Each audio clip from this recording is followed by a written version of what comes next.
Assalamualaikum warahmatullahi wabarakatuh. Perkenalkan nama saya Kintan Wakta NPM 21013, Prodi Kesehatan Masyarakat, mata kuliah Etika dan Hukum Kesehatan, dosen pembimbing, dosen pengampu Bapak Nova Akliman, SKM MKes.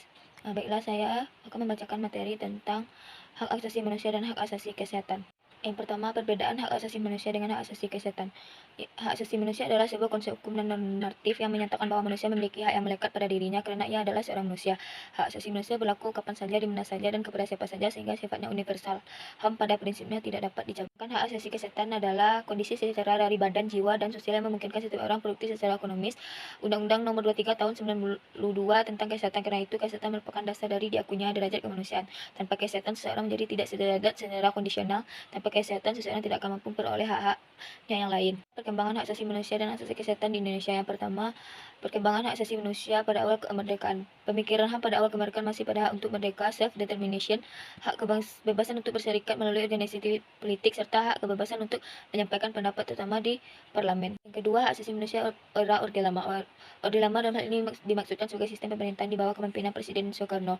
Dalam periode itu telah terjadi kasus-kasus pelanggaran yang bersifat hak asasi manusia dan adanya kebijakan-kebijakan yang dinilai banyak terjadi kepentingan Soekarno yang sejak mudanya menganut pendirian bahwa kekuasaan rakyat Indonesia bertumbuh pada kombinasi kekuatan ideologi nasionalisme, Islamisme, dan komunisme yang kemudian mengkristalkannya dalam doktrin Nasakom yang meresapi hampir seluruh kebijakan pemerintah setelah Soekarno menjadi presiden. Ditinjau dari konteks sejarah, obsesi Presiden Soekarno mengenai paradigma nasional ini dapat dipahami dalam kerangka perang dingin antara blok barat yang kapitalis dan blok timur yang komunis yang berlangsung antara tahun 1949 sampai 89.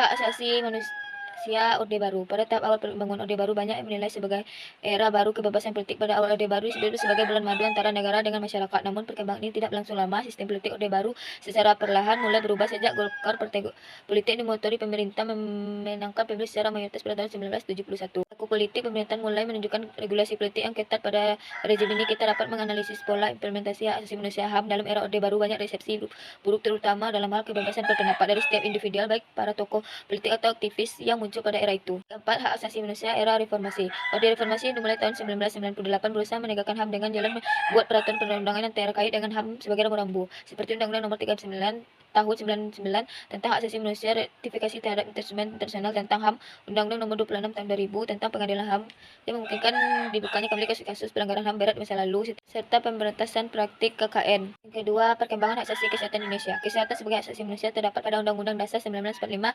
Undang-Undang 1945, Amandemen Undang-Undang 1945 menambahkan hak asasi manusia secara lebih lengkap dari rinci antara lain berisikan mengenai kesehatan sebagai hak asasi manusia. Pasal 28H ayat 1 Undang-Undang 1945 menyatakan bahwa setiap orang berhak hidup secara lahir dan batin, bertempat tinggal, mendapatkan lingkungan hidup yang baik dan sehat, serta berhak memperoleh pelayanan kesehatan. Pelaksanaan ditetapkan pada pasal 34 ayat 3 Undang-Undang 1945, yakni negara bertanggung jawab atas penyediaan fasilitas pelayanan kesehatan dan fasilitas pelayanan umum yang layak. Untuk penerapan hak asasi manusia dan hak asasi kesehatan. Yang pertama, hak asasi manusia. HAM di Indonesia kurang mendapatkan perhatian dari pemerintah kita. Hal ini dibuktikan dengan beberapa pelanggaran yang banyak terjadi di Indonesia, seperti pembunuhan, diskriminasi, hingga pelecehan.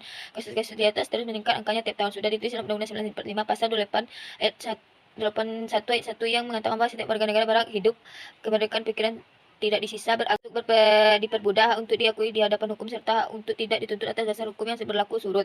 Tetapi nyatanya pasal ini banyak dilanggar, padahal pasal ini sangat penting dalam membela HAM setiap warga negara. Kasus tersebut sudah sulit ditangani karena kurangnya perhatian dari pemerintah dan pihak keamanan. Jadi kesimpulannya, penerapan HAM di Indonesia masih terabaikan, bahkan undang-undang yang dibuat masih sering dilanggar dan sudah memasuki tahap yang mengkhawatirkan. Yang kedua, hak asasi kesehatan. Kewajiban pemerintah memenuhi hak atas kesehatan sebagai hak asasi manusia memiliki landasan yuridis internasional dalam pasal 2 ayat 1 Konvensi Ekonomi Sosial dan Budaya, pasal 81 ayat 4 Undang-Undang 1945 menyatakan bahwa perlindungan, pemajuan, penegakan, dan pemenuhan hak asasi manusia adalah tanggung jawab negara, terutama pemerintah. Kewajiban pemerintah ini juga ditegaskan dalam pasal 8 Undang-Undang HAM di bidang kesehatan, pasal 7 yang merata dan terjangkau oleh masyarakat. Pasal 9 Undang-Undang Kesehatan menyatakan bahwa pemerintah bertanggung jawab untuk meningkatkan derajat kesehatan masyarakat.